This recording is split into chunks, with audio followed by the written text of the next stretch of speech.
Hello guys, তো দিওয়ালির পরের দিনের একটা ব্লগ নিয়ে চলে এসেছি। তো আমাদের প্ল্যানিংয়ে ছিল যে ভাইফোঁটার দিনকে আমরা যাব হচ্ছে ধূপগুড়ি ঘুরতে। কারণ তোমরা সবাই জানো যে ধূপগুড়ি, ময়নাগুড়ি আর জলপাইগুড়িতে ভীষণ সুন্দর সুন্দর প্যান্ডেল হয়। তো তার জন্য আর দেরি কেন, বেরিয়ে পড়েছিলাম। আর এই যে দেখো মহান ব্যক্তিকে, ইনি এখানে হাইওয়েতে একটু আমাদের সমস্যা হয়েছিল, তো তার জন্য আমরা একটু দাঁড়িয়েছিলাম। আর এখানে একটা টোটো দাঁড়িয়েছিল, আর এই যে দেখো ইনি কিন্তু চালাতে শুরু করেছেন, মানে ওনাকে শিল্পকর্ম করতেই হবে আর কি। তো যাই হোক, তারপর আমরা কিন্তু আনন্দ করতে করতে সবাই মিলে লং ড্রাইভে একদম চলে গিয়েছিলাম ধূপগুড়ি। আর দেখো কি সুন্দর প্যান্ডেলগুলো হয়েছিল। এটা হচ্ছে আমাদের ফার্স্ট প্যান্ডেল হপিং।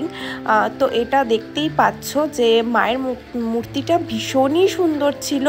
আর দেখো, কেউ বলবে এখন বাজে কিন্তু রাত্রি 1:30, মনে হচ্ছে না যে কলকাতার দুর্গাপুজো দেখতে চলে এসেছি। একদমই তাই, বিশ্বাস করো। মানে আমরা প্রচণ্ডই আর কি একটু আমাদের মনে হচ্ছিল যে খুব উইক লাগছিল, কারণ আমরা 3 দিন ধরে যেহেতু ঠাকুর দেখছি, ঘোরাফেরা করছি। বাট ওখানের লোকেদের ভিড় তুমি দেখো, তোমরা শুধু দেখো। আর এই ক্লাবটা হচ্ছে STS, দেখতেই পাচ্ছ এখানে লেখা আছে। এই ক্লাবটা দেখার পরে তো আমরা বেরিয়ে পড়েছিলাম আর একটা অন্য ক্লাবে। আর এখানে লাইটিংগুলো এত সুন্দর দিয়েছে, মানে আমার না প্রচণ্ডই ঘুম পাচ্ছিল। শুধু আমার না, সবাইরই আর কি খুব টায়ার্ড লাগছিল। বাট ভিডিও তো করতেই হবে, কি বলো তোমরা?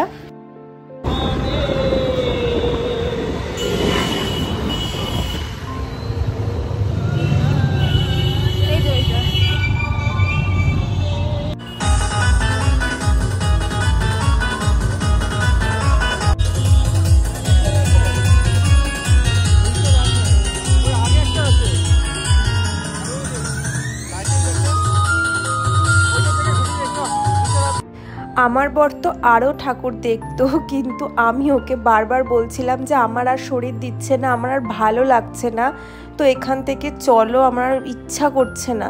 তো তারপরে আমরা ময়নাগুড়ির দিকে আর কি রওনা দিয়েছিলাম। মাঝখানে ওখানে খিচুড়ি দিচ্ছিল, তো খিচুড়ি খেয়েছিলাম। কারণ সত্যি কথা বলতে আমার রাস্তায় মানে পুজোতে যে খিচুড়ি দেয়, সেই ভোগ খেতে আমার প্রচণ্ডই ভালো লাগে।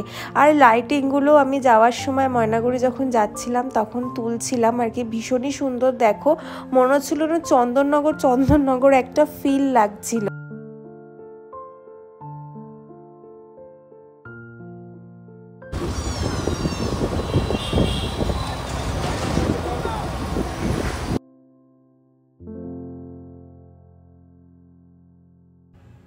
তো তারপরে চলে আসছিলাম আমরা আর একটা প্যান্ডেলে, তো সেটাও খুবই সুন্দর করেছিল।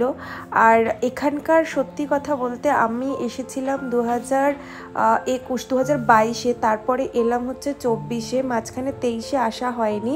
কিন্তু সত্যি এখানকার ঠাকুর মানে প্যান্ডেল অতুলনীয়, মানে কোনো কথা হবে না। তো এইভাবেই ঠাকুর দেখতে দেখতে আমরা আজকের দিনটা শেষ করলাম।